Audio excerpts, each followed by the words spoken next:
det er fordi, når jeg er fanget. Jeg kan finde på en op i øret. Nej, det kan den ikke. Hvorfor ikke? Hvorfor det? Ja, så får den fandme. Det er en bitte skjold. Så er den fandme også godt af. Ja, hvor fælder du den i hovedet? Nå. Nej, nu tror jeg, vi stopper her, mens vi stadigvæk har gået til Der skal Josefine ikke være nede ved sit vand. Nå jo.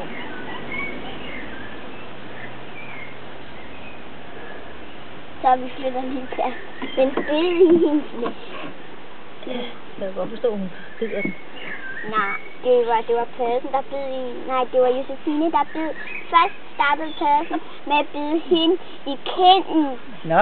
Og så blev Josefine sur og løb væk, og så løb Pladsen efter. Og så begyndte Josefine at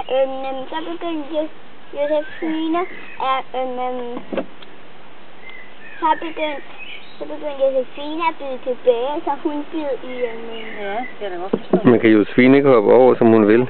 Jo, men jeg tror ikke, hun gider gå over sådan. Nå, det er for hendes mad står derovre. Ja. Okay. Jeg kan vel næppe forestille sig noget. Nej, det kan det vel ikke. Det vil jeg heller ikke tro.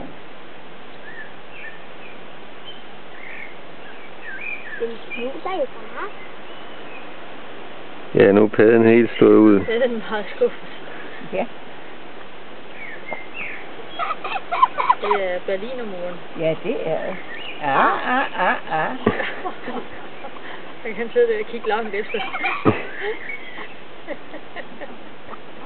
Ja, han er for tung i halen. Ja, Men måske hvis han tager den anden, som er lidt lavere. Ja, lige før. Jamen, han er jo ganske intelligent. Jeg ved sådan ikke. Jo. Han ved, hvor hun er. Ja, det gør han. Og omvendt. Det skal det heller ikke meget intelligent til, du. Det er intelligens på højeste niveau. Ja, absolut.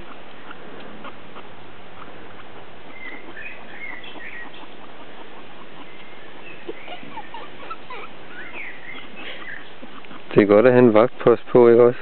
Pladsen kan da godt rulle den der træstup over, så hun kan komme ind. Det tror jeg ikke, at den kan finde ud af. Det kan jeg godt gøre.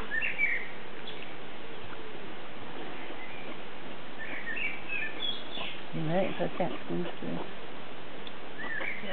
Nu vil Josefine lige se, hvad der sker på den anden Ja, side. det tror jeg også. Nu vil jeg Pladsen efter Josefine og gå derover. Mm.